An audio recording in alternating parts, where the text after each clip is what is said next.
ये देखो आज मैंने क्या क्या बनाया।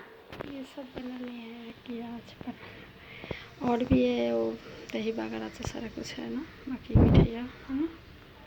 तो आज मैंने कितना सारा कुछ बनाना है। अभी ये जो प्रॉन है इसमें कुछ डालना है लौकी में, और परवल का सब्ज़ी भी अभी बनाना है।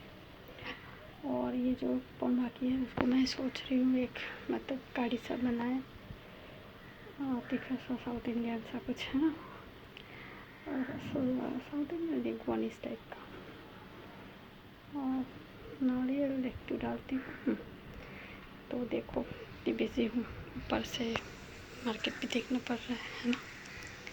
चलो अब आपको ये सब सब्ज़ी इसका रेसिपी मैं बाद में दूँगी। इसमें क्या है पता है, मूंग दाल है, बहुत टेस्टी होती है, और इसमें वो भी काफ़ी होती है, मतलब प्रोटीन वगैरह दाल है, लौकी है ना, मतलब इसका फूड वैल्यू भी काफ़ी रिच है ना।